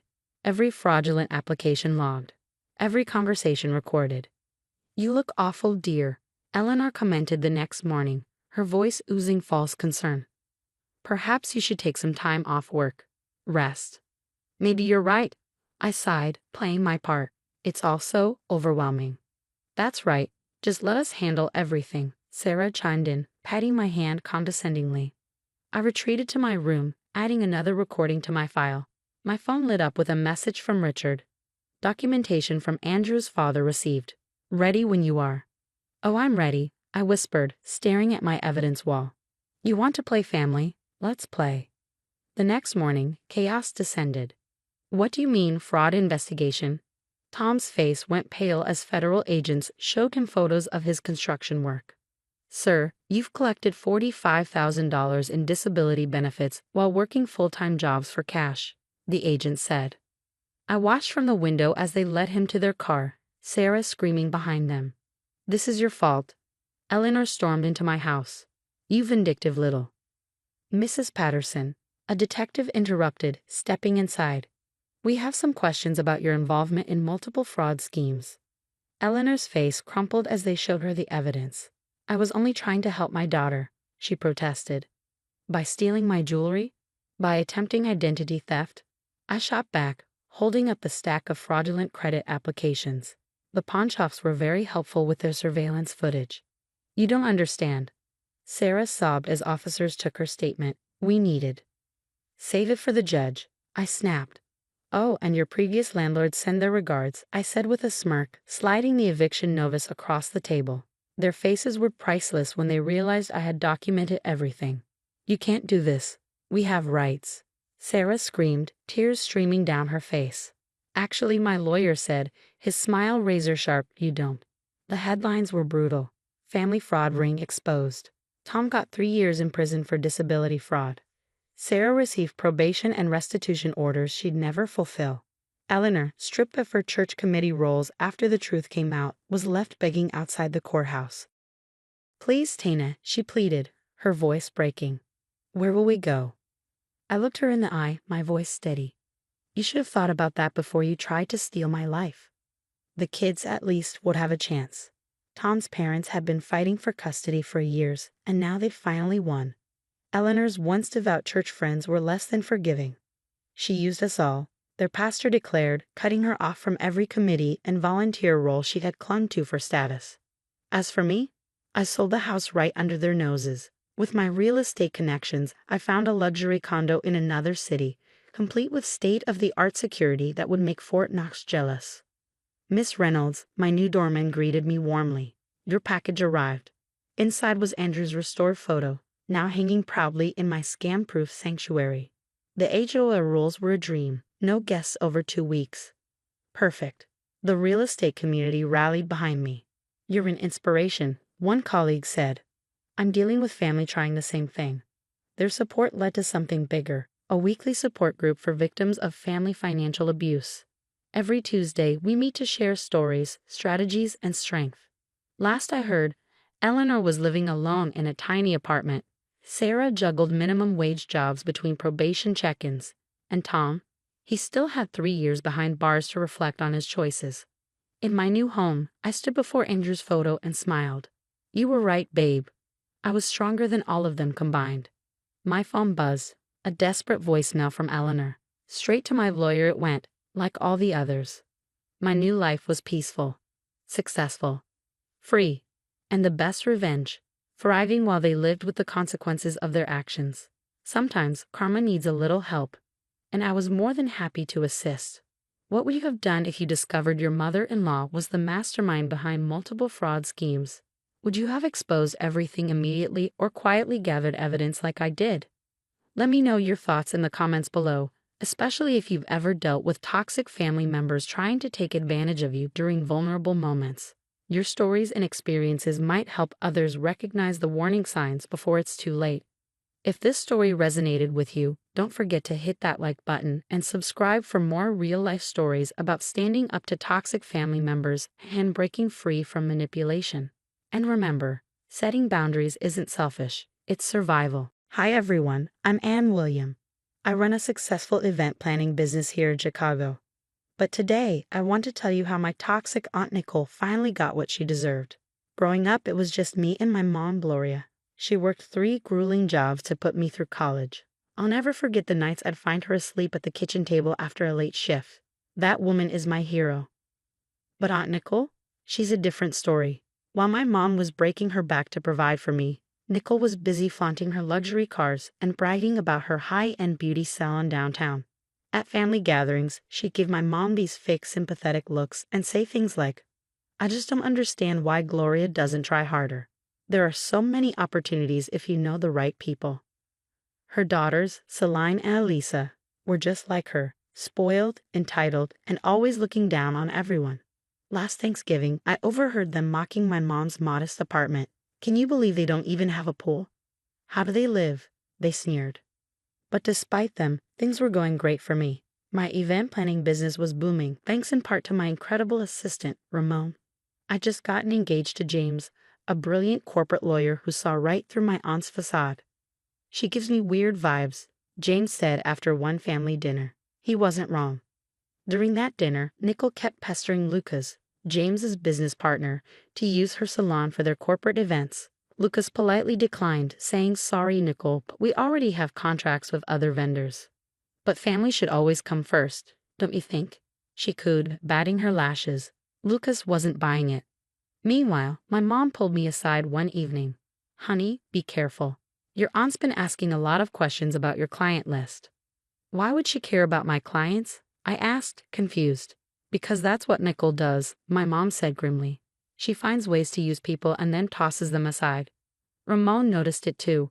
"Boss, your aunt's been calling the office, trying to get info on our high-end clients." "Block her number," I said, thinking that would solve the problem.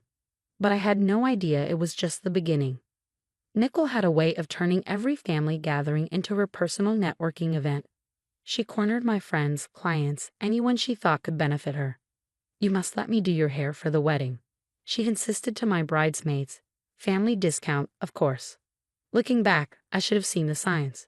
She was collecting information, making connections, and setting traps. But I was too busy planning my dream wedding with James and enjoying my business's success. That's exactly what she was counting on, me being too distracted to notice. The wedding ceremony was magical. James and I exchanged vows under a flawless blue sky, surrounded by roses and twinkling lights.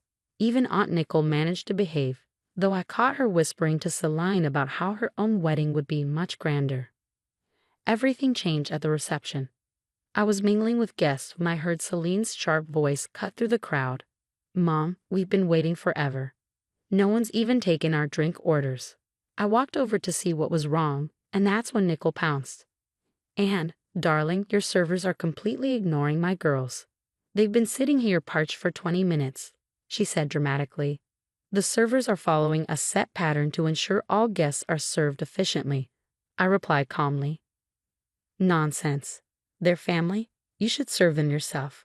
I've always taught my girls that family comes first. Remember when I did your graduation photos for free?" "For free?" I shot back. "You charged me double your regular rate." Before I could say more, my mom stepped in, her voice cutting through the chaos like a blade.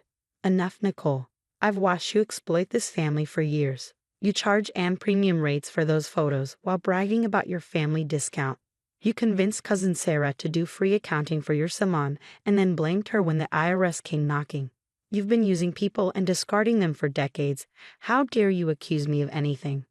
I've always been generous with this family." Nicole hissed, her voice dripping with indignation.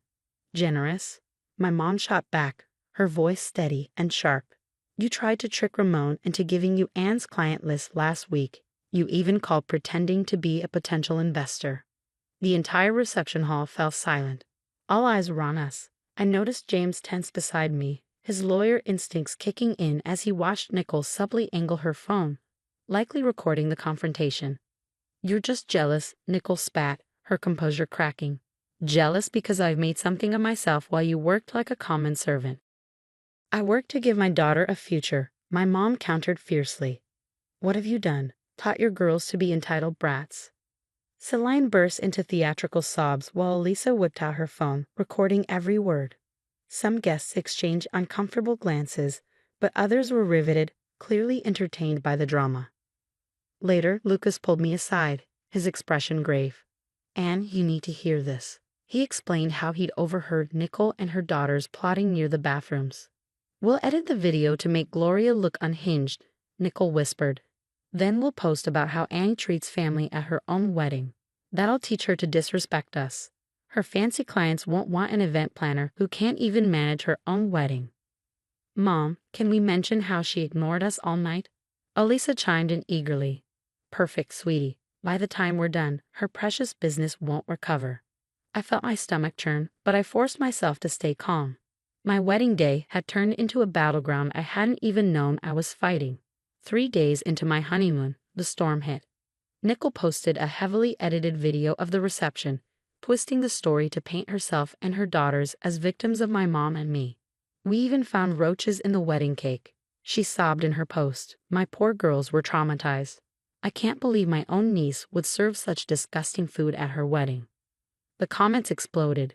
My phone buzzed relentlessly with notifications. "Just got a call from the Hendersons," Ramon said, his voice tight. "They're reconsidering their daughter's Sweet 16 booking after seeing the video." Mrs. Patterson, another major client, also called. "She's worried about the country club charity gala next month," Ramon added grimly. James was furious. "Look at these posts from your cousins," he said, scrolling through his phone. "They're telling everyone at Brighton Prep that you serve expired food at corporate events." My inbox was filled with cancellations. I felt like my world was crumbling. Then my mom called, her voice trembling with emotion. "Anne, I just found out why I didn't get that job at Morrison Corp last year."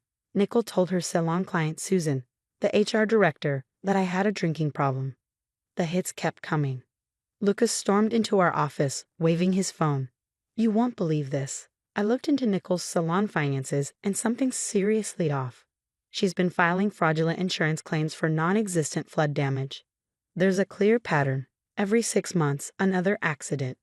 Ramon chimed in with his own discovery. "Boss, remember how Crystal Events was tanked by bad reviews last year? I traced the IP addresses of those reviews. They lead back to Celine and Elisa's phones. Your aunt's been systematically sabotaging other event planners." James spread out documents on the dining table. "It's bigger than that. Nicole's been blackballing your mom for years. She uses her network of salon clients to spread rumors and ruin opportunities. It's how she kept Gloria from landing management positions." The puzzle pieces finally clicked into place. Nicole had spent years using manipulation and deceit to maintain her facade of success. But in trying to destroy me, she had overplayed her hand. Lucas filed an anonymous tip with the insurance investigators. Within weeks, 2 men in suits were poring over Nicole's salon records.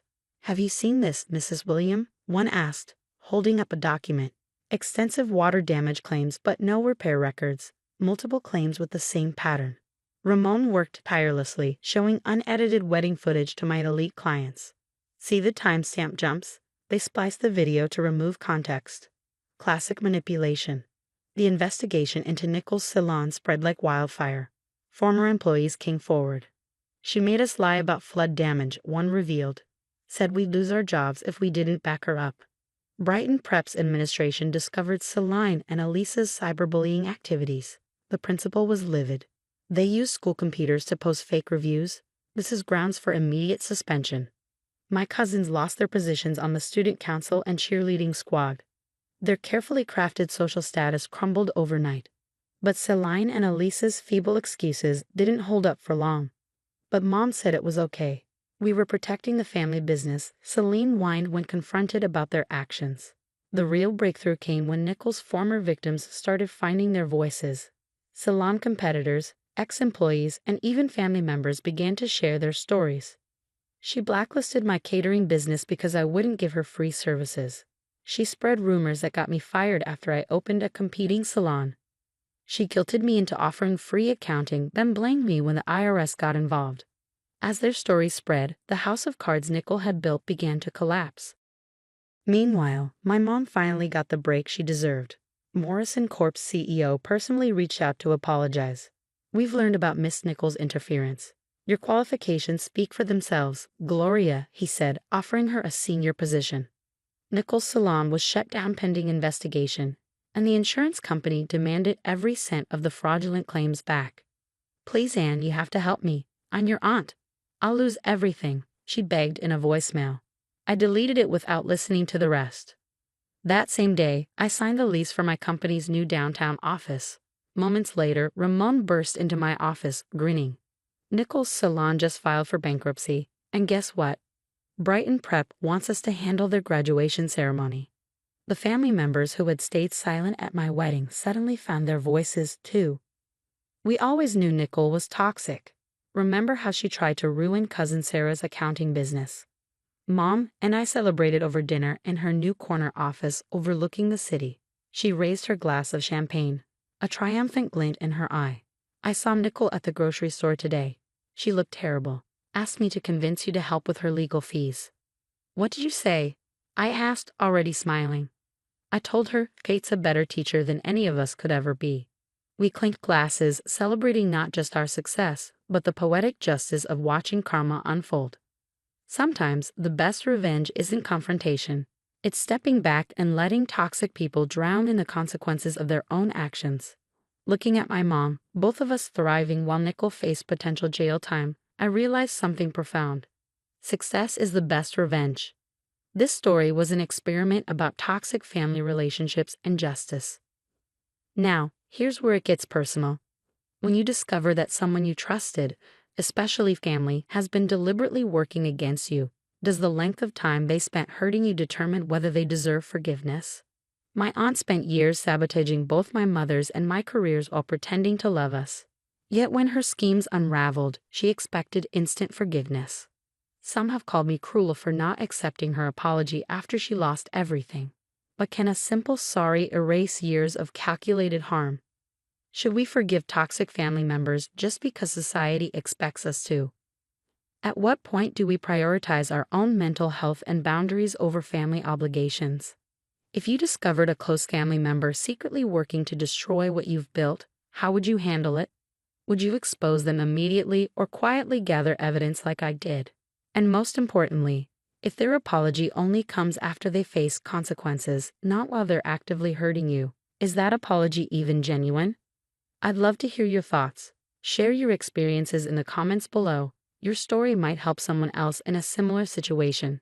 If this resonated with you, hit like and subscribe for more real stories about overcoming toxic relationships and finding justice.